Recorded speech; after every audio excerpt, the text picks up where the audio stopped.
Well, today I'm back in the garage. Got the Jeep in here. I'm getting started tearing the engine out so I can LS swap it. I got a few things tore apart. Here I'm waiting on my rebuild kit so I can put the transmission back together. I need a new output shaft because, as it turns out, you can't modify the two-wheel drive one to work in a four-wheel drive application because this part right here. So I got a new output shaft coming, new rebuild kit coming. I'll get that back together hopefully by the end of the week. Got the LS engine on the stand. Did a bunch of work to that. That's ready to go, ready to be dropped in. Right now, I just need to get this engine out. That's my project for the week.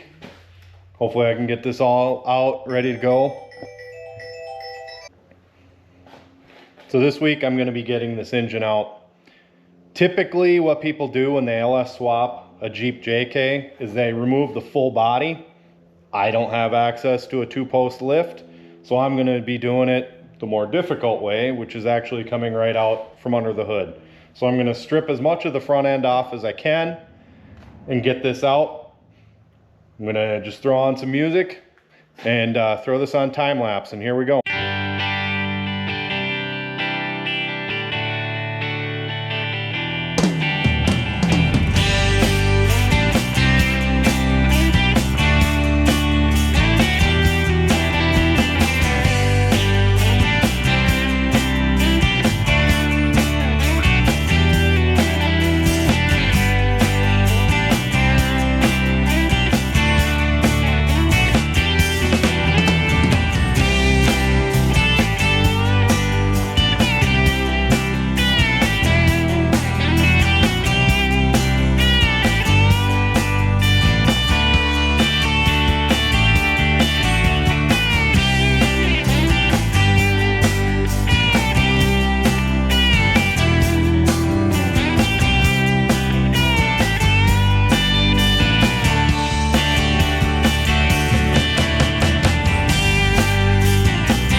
What is it, Max? All right.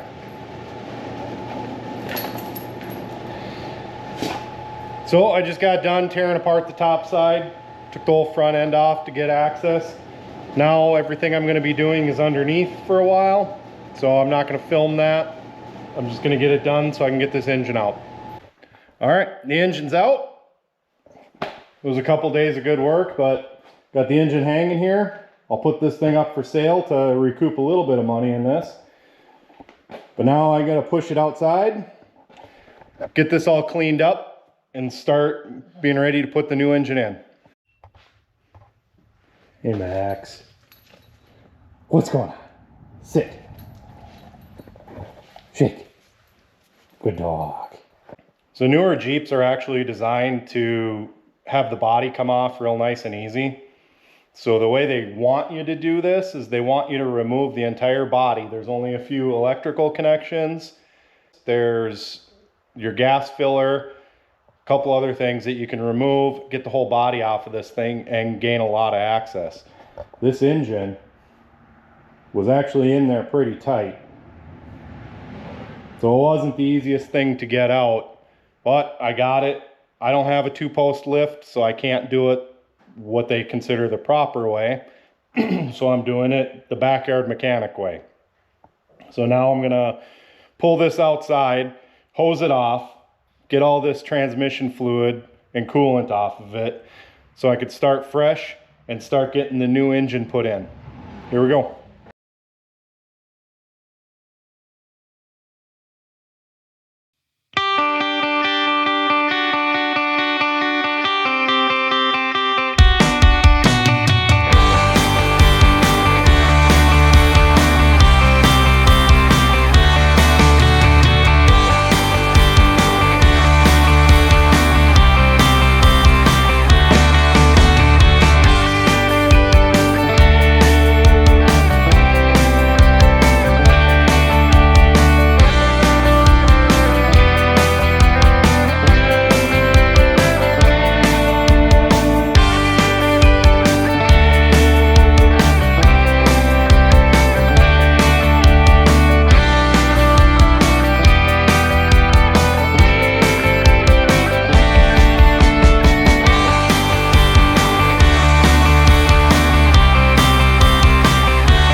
So I got the harmonic balancer bolt tightened.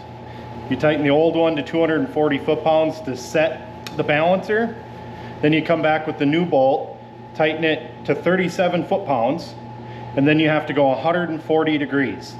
Easiest way I found to do that, I have this cheap little dial tool. I set it up there, and then I make my marks at the top, at 0, and then at 140 degrees. So I have a reference mark to come and follow. And then even if the crank does turn, you got these marks to fall back on, and this cheap tool, you're not relying on that. You're relying on the marks you actually put on here. Simple as that. Now I'm going to keep going, assembling the front accessory drive. I'm switching over from the truck water pump over to a Camaro one because I want the outlet to come out on the other side. Really? You tell them.